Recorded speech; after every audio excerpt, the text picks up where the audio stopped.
Hello everyone, welcome to our channel education kids ABC. आज हमारे पास एक शॉर्ट स्टोरी है और इस शॉर्ट स्टोरी की सहायता से एक एक वर्ड का ट्रांसलेशन करने के साथ साथ एक एक वर्ड का जो है हिंदी मीनिंग मैं यहाँ पे लिखता जाऊंगा और साथ में ग्रामर और टेंस से जुड़ी बातें आपको बताने वाला हूँ। तो स्टोरी बहुत ही अच्छी है, चलिए स्टार्ट करते हैं। स्टोरी का टाइटल है हंटिंग ऑफ बेबून्स। हंटिंग का मतलब होता है शिकार, ऑफ का मतलब है का, बेबून्स होते हैं लंगूर, यानी कि लंगूर बंदर होते हैं ना, उनको बोलते हैं बेबून्स। ठीक है ना, वोकेबलरी भी आपकी बढ़ गई। बेबून्स लंगूर, तो लंगूरों का जो शिकार है वो देखते हैं कैसे होता है। A zoo on the outskirt of a city needed some baboons. आ का मतलब होता है एक, आ जू, जू होता है चिड़ियाघर, चिड़िया घर। ऑन का मतलब है पर। द आउटस्कर्ट्स, आउटस्कर्ट्स होता है बाहरी इलाका, बाहरी इलाका। ऑफ का मतलब है का, आ एक, सिटी होता है शहर, नीडेड जरूरत, सम होता है कुछ, बेबून्स का मतलब है लंगूर, काफी ज्यादा लंगूर, यानी कि लंगूरों भी बोल सकते हैं हम बेबून्स को। A zoo on the outskirts of a city needed some baboons. एक शहर के बाहरी इलाके में एक चिड़ियाघर को कुछ लंगूरों की जरूरत थी। ठीक है ना, तो यहाँ पे needed आया है, वर्ब की सेकंड फॉर्म है और यहाँ पे जो है पास्ट इंडेफिनिट टेंस का यूज है। ठीक है ना, तो ध्यान रखना है कि एक शहर के बाहरी इलाके में एक चिड़ियाघर को, ठीक है ना, एक चिड़ियाघर को कुछ लंगूरों की जरूरत थी। द सम ऑफिशियल्स, सम का मतलब है कुछ, ऑफिशियल्स होता है अधिकारी, ऑफिशियल्स का मतलब है अधिकारी। Hired a hunter for this job, hired का मतलब है किराए पर लेना, ठीक है ना, किराए पर लेना। अ हंटर एक शिकारी, अ हंटर एक शिकारी, फॉर के लिए, दिस जॉब इस नौकरी के लिए, इस नौकरी, जॉब होती है नौकरी। यहां पे देखिए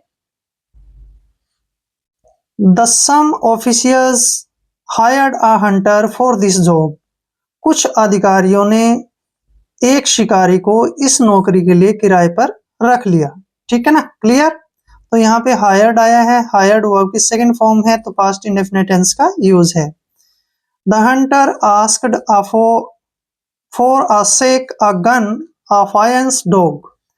द हंटर आस्क्ड, यानी कि शिकारी ने पूछा, हंटर का मतलब है शिकारी, आस्क्ड का मतलब है कहा या फिर पूछा, फॉर मतलब के लिए। आसेक होती है एक बोरी, सेक का मतलब क्या होती है बोरी, बोरी होता है ना जो बोरी। आ गन एक बंदूक, गन का मतलब है बंदूक। अ फायर्स डॉग एक, फायर्स होता है भयानक, डॉग होता है कुत्ता। एंड का मतलब और। एन असिस्टेंट, एंड एन का मतलब एक, असिस्टेंट होता है सहायक, यानी कि साथ में काम करने वाला, असिस्टेंट सहायक।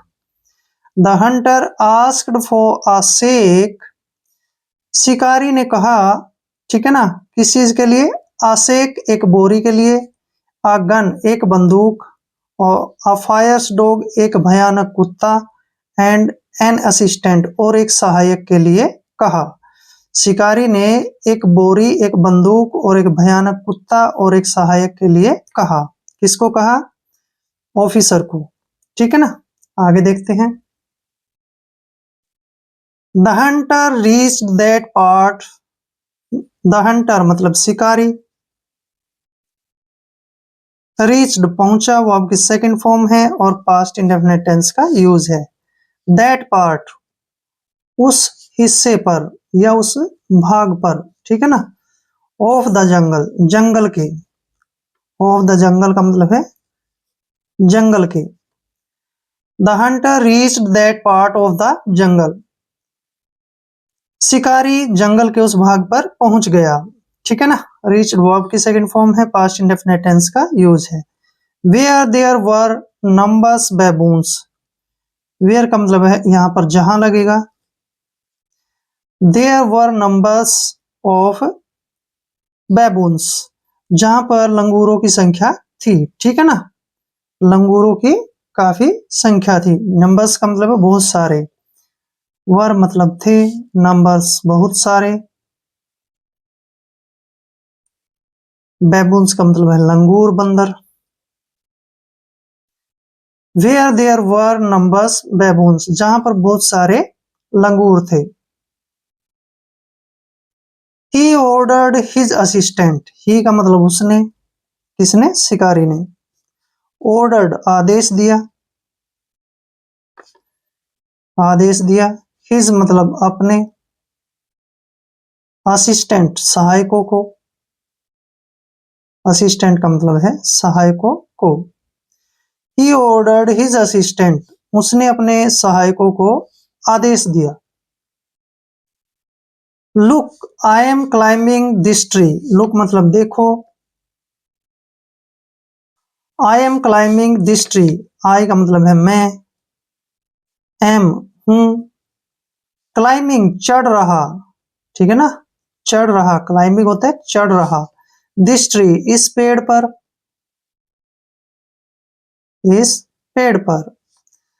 Look I am climbing this tree, देखो मैं इस पेड़ पर चढ़ रहा हूं। ये प्रेजेंट टेंस में बात हुई है, एम के साथ फर्स्ट फॉर्म प्लस आईएनजी आया है, प्रेजेंट कंटिन्यूअस टेंस का यूज है। एंड मतलब और, विल शेक इट्स ब्रांचेस, और इसकी शाखाओं को हिला दूंगा, ठीक है ना, क्योंकि पेड़ पर चढ़ना था, लंगूर बैठे थे वहां पर। विल शेक हिला दूंगा, हिला दूंगा, इट्स ब्रांचेज इसकी शाखाओं को, ब्रांचेज होती है शाखाएं, इसकी शाखाओं को। And will shake it's branches, और इसकी शाखाओं को हिला दूंगा। इफ यदि, बैबून्स मतलब लंगूर, फॉल डाउन नीचे गिर जाए, नीचे गिर जाए। दिस फरियस डॉग, दिस का मतलब यह है, फरियस, फरियस का मतलब होता है भयानक, फरियस भयानक, डॉग मतलब कुत्ता। विल बाइट काट लेगा, ठीक है ना, किसको काट लेगा, लंगूरों को। यह बैबून्स फॉल डाउन, यदि लंगूर नीचे गिर गए। दिस फरियस डॉग विल बाइट, यह भयानक कुत्ता उन्हें काट लेगा। एंड इमोबिलाइज देम, इमोबिलाइज का मतलब है बेहोश करना, इमोबिलाइज बेहोश करना, देम का मतलब है उन्हें। एंड इमोबिलाइज देम, और उन्हें बेहोश कर देगा। देन मतलब तब, यू तुम, put them in the shake, put का मतलब है डाल देना,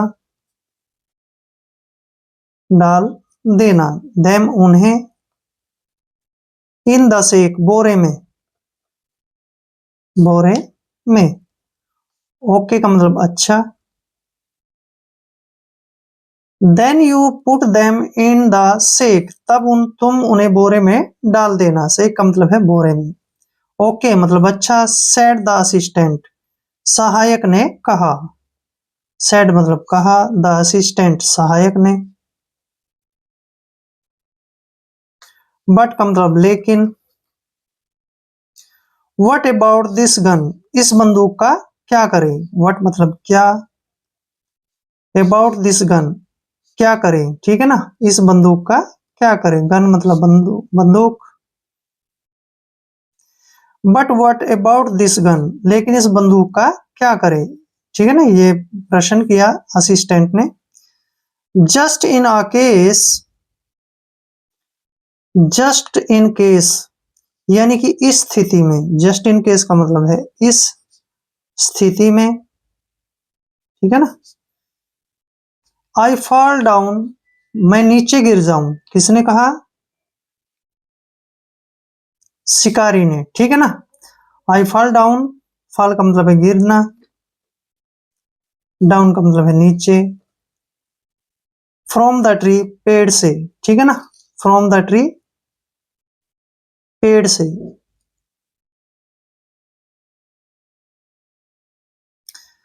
जस्ट इन केस, यदि स्थिति में, I fall down from the tree, यदि मैं पेड़ से नीचे गिर जाता हूं। Shoot the dog, shoot the dog का मतलब है कुत्ते को गोली मार देना। शूट का मतलब है गोली मार देना, गोली मारना। डॉग का मतलब है कुत्ता। शूट द डॉग, गोली जो है कुत्ते को मार देना। रिप्लाइड द हंटर, शिकारी ने जवाब दिया। रिप्लाइड का मतलब है जवाब दिया।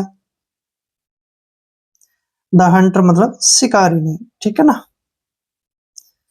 क्योंकि जो लंगूर है वो उसको खा जाते, इस वजह से उसने जो है जवाब दिया कि जो है डॉग को गोली मार देना।